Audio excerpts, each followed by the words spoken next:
Entitlement reaches all walks of life, as you'll find out in this episode of Entitled People. Our first one is from Spaniard Sensei. Today was one of those days that just tests your patience. After a long, exhausting day with my wife and kid in his stroller, I just wanted to get home. I was already running low on energy, but of course, life had to throw a little extra at us. The first bus arrives, but nope, we can't get on because the stroller spots are taken. So now we're stuck waiting another half hour, the kid's starting to squirm, and my desire to just be home growing with every passing minute. Finally, the next bus comes along. It's fairly crowded, but I only see one stroller, so I ask the driver if we can get on. He says there's a spot available. Relief. We step inside, only to run straight into her. A woman in her 50s, comfortably seated on the foldable bench in the designated area, the kind of seat that's only meant to be used when the bus isn't full. Around her, shopping bags stacked up like furniture, taking over the space. I move in with the stroller, expecting some kind of reaction. Nothing. Okay, fair enough. Sometimes people get distracted and need a little nudge. So I do the obvious, point out that this is the reserved area and we need to park the stroller properly. And that's when the fun begins. At first, she ignores me. Not even an acknowledgement. Then, when I directly address her, she acts annoyed, shuffles some of her bags around, but barely makes space. The gap she leaves is barely enough to shove the stroller in. Definitely not in the safe position it needs to be in case of a sudden stop. Now I'm tired. I already had to let the last bus go. I don't have the patience for this. I kept it polite, but I make it clear, she has to move. Probably came out a bit sharper than I intended, but honestly, I wasn't in the mood for diplomacy anymore. She resists, complains, talks about how she has her groceries, how the bus is already packed, how I should just deal with the space she generously left. I push back. We go back and forth until finally, the driver steps in. He announces, loudly enough for the whole bus to hear, that if the stroller isn't positioned correctly, he can't drive, and that she either moves or gets off. That changes everything. Suddenly, I'm no longer just some stroller guy annoying her. Now she's the reason the bus isn't moving, and the whole crowd is watching. With dramatic frustration, she snatches up her bags, squeezes herself into whatever space she can find, and, of course, starts mumbling about how unfair this all is. Loud enough for everyone to hear, hoping for sympathy. But no one bites. In fact, what she got were nasty looks, which eventually shut her up. In the meanwhile, we settled the stroller properly, exhausted but ignoring her completely. Thankfully, our kid stayed calm through almost the whole thing.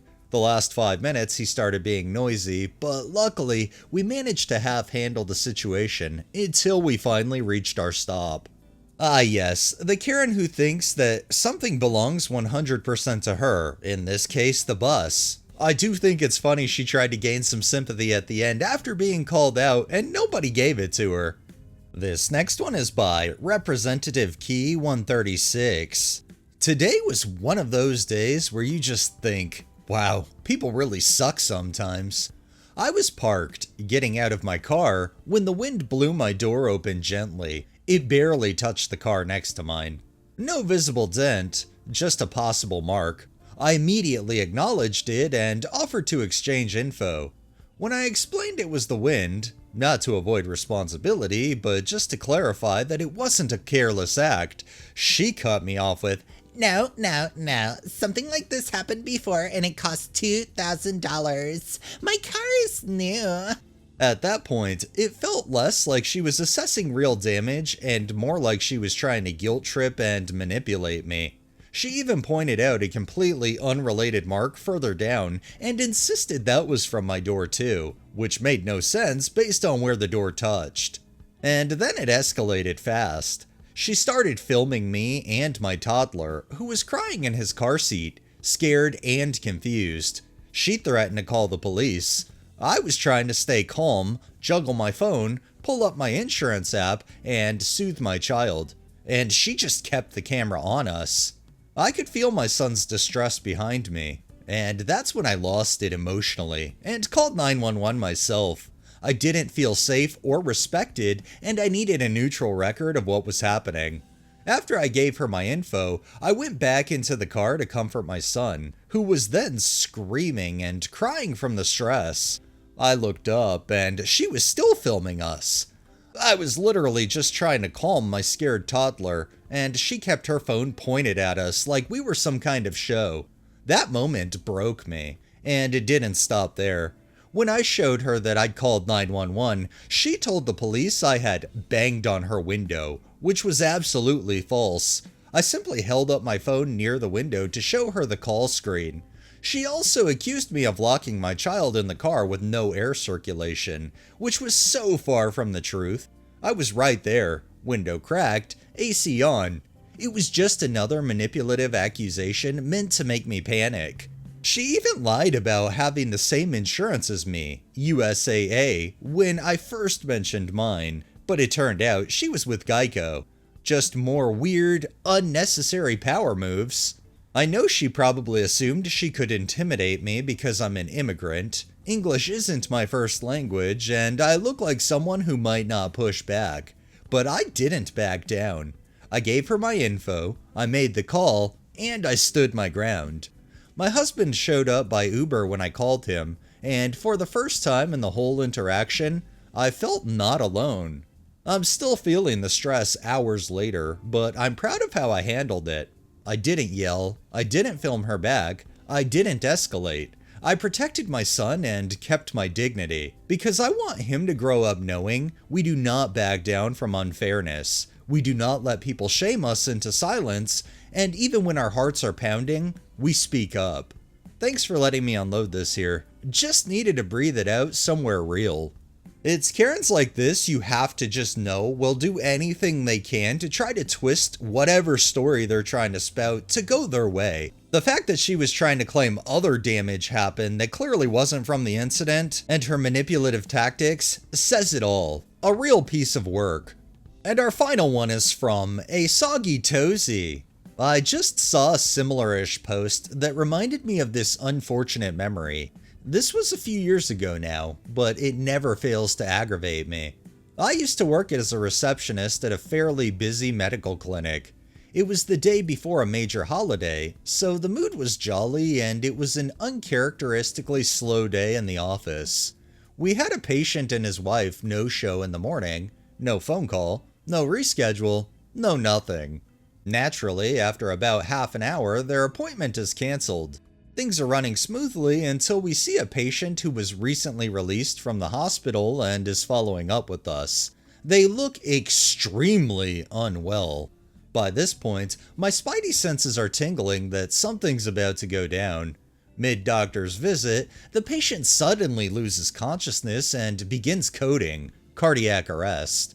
Everything is in literal chaos. The doctor and medical assistant are performing CPR while I'm on the phone frantically trying to get EMS out there as soon as possible.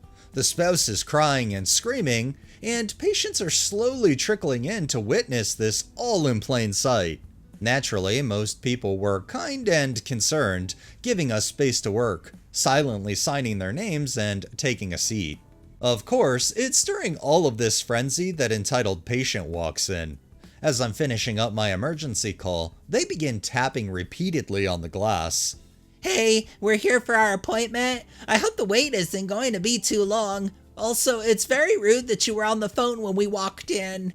I apologize. As you can see, we're currently in the middle of an emergency. Also, your appointment was over 2 hours ago. It's already been canceled. Yeah, I know we were a little late, but can't you guys just fit us in somewhere? I mean, we're already here now. Why can't we just have the person who's dying on the floor's appointment? They're not going to be using it. They're actual words. The fuck? No, that's not how this works. Your appointment is canceled and you're going to have to reschedule for another day. We are currently dealing with a life or death emergency. Wow, this is such bull. Unbelievable. You guys could have squeezed us in this whole time. It would have taken like 5 minutes tops. The doctor could have seen us while the paramedics handled the other person. Y'all just wasted our time. We're never coming back to your office. And thank God, as long as I worked there, I never did see them again. Oh, and thankfully our patient survived and is doing great. One has to hope that that entitled patient never ends up on the floor damn near dying like this other patient and have people be so callous as to pretty much just think they could take their fucking appointment like they aren't gonna need it. Like absolutely selfish, entitled, I don't even know how else to describe that, but they're an absolute piece of shit of a human. Alright, that's enough entitlement for the day. Well, that wraps up this episode of Entitled People. If you liked the video, please drop a like, share my content on all of your social media, subscribe if you haven't already, and make sure to hit that bell so you're notified every time I upload, and drop a comment down below. It really helps with the algorithm and helps new people find my channel. Thanks for watching, thanks to my patrons and super thanks contributors. Have a great day and stay safe out there.